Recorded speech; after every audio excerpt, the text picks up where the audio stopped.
At the beginning, I think it was tough for me, but I think I remember the one game LAFC when we played away. I actually was starting to feel a little more comfortable with the team. Chemistry was kind of there, but I think outside of soccer was the hardest part is getting used to the city, not having a home basically to myself. It was kind of an obstacle that I had to take, but it shouldn't affect what was happening on the field. And did your family ever come up to join you, or are they still in the process of? No, I had my wife and kid here, but I still have two kids in Austin that didn't really come. So it was kind of a part of my family was kind of away, and we were just here. So it was just a lot to deal with. But I was trying to balance both things, and it was tough. But like I said, when I was on the field, I was trying to focus on to help out the team as much as I could. And sometimes, you go back, you look back into it, and you start thinking to yourself, like, did I do enough to help? And I think we could have all done better, myself and everybody here. I think no one's happy where we're at, especially the last couple of games that you want to get a lot of points and try to push towards it, and you don't get there. Yeah, and then coming late, the team is already fighting for the life. You get here, and it ends up short. What do you take from this season? You think into the off season, that can help this group going into next season? Well, I think at the end of the day, we all need to, like I said, I think everybody needs to do better. We all need to look each other in the mirrors and say, what do I have to do to come next year and start early and start winning games early? I know I've heard people talk in the locker room and they're saying we didn't start strong enough in the year, and I think that's a key part in this league. I think if you start strong, you can definitely keep up with the other teams and don't have to worry about the last 10 games, 8 games to push towards playoffs. And for myself, I think I came in the end, but you have to go in those streaks where you don't lose 2 or 3 games in a row. You need to start winning every 2 or lose 1, but then the next one you have to win no matter what. I think those teams are the ones that make it far. The other thing is, I think if you have a team that you can keep clean sheets or win 1-0 games, those are the teams that are due for playoffs. And I think we could do that, but we can't be letting in a lot of goals. We can't be scoring 4 goals and letting 5, or starting the game 2-0 up and losing these games. At the end of the day, we all need to be prepared for those battles and make sure that if we're winning games, we need to end winning the game, not getting turned around. You did come in late, so you did not see this team when it was at full strength, and when it played well. It wasn't necessarily getting results, but played quite well. And I'm thinking this is one of the three, statistically, one of the 3 worst seasons this club has had.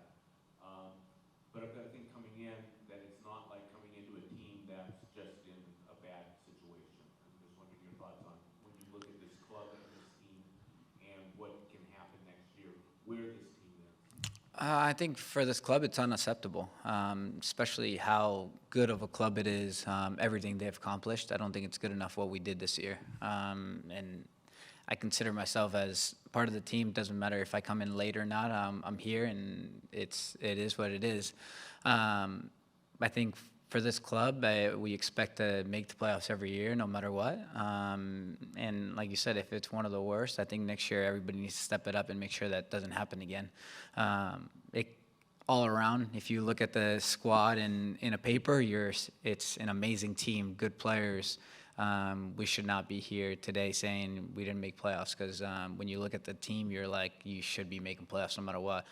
And like you said, I watched them when I was in Austin, and they had a good team, and so it's kind of crazy to think why we're here. I don't know, and it's tough. But like I said, I think next year everybody needs to, whoever stays, whoever comes, whoever we bring, we all need to step up, make sure a season like this doesn't happen again. Do you feel like the foundation is here to compete for a championship next year? Yeah, I think if you look at the players that we have and the players that hopefully we bring in, we should be competing. And like I said, we should be making playoffs every year. It shouldn't matter who you have on the roster. This club is too big and too many histories of being champions to not make playoffs. Like I said, I think it's disappointing about this year, but now we have to move on and try to look into what can we bring next year to make sure we start strong and we end the season strong as well. So the next year when we're here, we can say, you know what, we gave it everything, we made playoffs, and that's what we wanted to do. Next, we'll go to questions on Zoom. Go ahead, Josh. Thanks for taking the time. Wanted to get your impressions of Greg Vanney. I know you had a little bit of a short time with him, but just your overall thoughts. No, I like Greg a lot. I've known him quite a bit from being in the league. He's a good coach and everything. I'm learning new things here. We've had a couple conversations since I've been here. And he's definitely one of those people that you want to have on your side and try to talk to him as much as you can, because he's here to help you grow as a player and as a person outside of soccer. He wants the best for everybody, and I think you saw it after the game how disappointed he was and how we could do better. And at the end of the day, players need to step up. I know people may say, "Oh, coach this, coach that," but we're the ones playing, and everybody from 23 players to the coaching staff, we all take responsibility of not making the playoffs. And like I said, I think next year when we come in, everybody's going to look at themselves in the mirror and say, we need to start strong and finish strong, and this club is too good to not make playoffs. And I know your move from Austin was maybe a little bit of a shock for you, just in terms of the long-term contract and everything that's sort of gone on. Do you think that affected you at all coming here to the Galaxy, and maybe does next year provide a better fresh start? I'm going to be honest, it was definitely tough.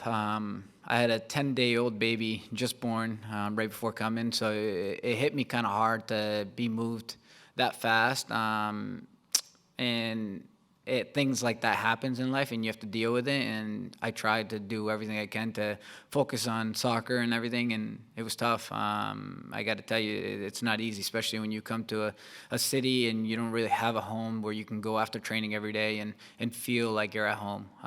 Little by little, I have teammates that we would talk outside of soccer and we would hang out, so it made it a little better, which was amazing.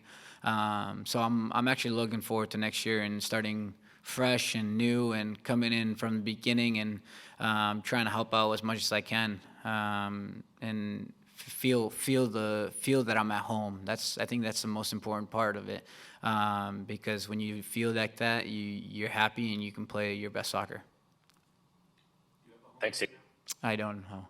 I'm in an Airbnb right now. Still looking for a home. And we have time for one last question. Go ahead, Mike. Hey Diego, is it even fair to be critical of the squad and the not making the playoffs? The way I see it, it's almost as if injuries and all the circumstances rob this team of its ability to even compete this year. Injuries happen all the time. It's unlucky that how many injuries we've had, and not just here. I think all over the league. But like I said, when you have the players that we have in this locker room and on the team, we should be making playoffs. This club is too big to not be making playoffs. And like I said, I'm very disappointed that we're not making playoffs, because at the end of the day, those are the fun times. And that's when the energy goes higher. Everybody's hyped up. And it's disappointing. But like I said, it's frustrating. But I think next year we need to start strong and finish strong. I think there's a lot of things that have happened this year, and now it's a good year to refresh, look at each other in the mirrors, and say, hey, this is what we need to do for next year. There's nothing we can do now besides just look back and really focus on the errors that we made and fix those things. And now we have a long time to really fix those things and really everyone check themselves out and say, hey, this is what I need to improve in. And we have one last question. Let's go to Alex. Hey Diego, thank you so much for your time. Right before you got traded to the Galaxy, you were starting for Austin. Now with the Galaxy, you're kind of in and out of the lineup. How do you think that affected you? With your performances with the Galaxy, kind of not having that consistency of knowing whether you're a starter or not every week. Look, to be honest, when I first came here, I wasn't expecting to start right away. They already had a team set. They had a chemistry on the field, and I wasn't going to be one of those players that got frustrated on it. I just needed to wait for my turn and went in there and try to help out as much as I can. But now that I'm here, I'm a little more settled. Next year when I start preseason, it's going to be one of those things where I'm going to try to earn my spot and fight for it, no matter who's out there. And like I said, I think one of the conversations I've actually had here was that we need more voices on the field and outside the field. I think we all need to have each other accountable, and we should be able to talk to each other about how to make this team better and how to make each other better. And that's one thing I'm definitely bringing to the table next year and hopefully help out. Like I said, I think everybody is disappointed at how this year ended. But at the end of the day, we need to clear our minds, learn from our mistakes, and come in fresh next year. And like I said, start strong and finish strong. Thanks for your time, Diego. Thank you.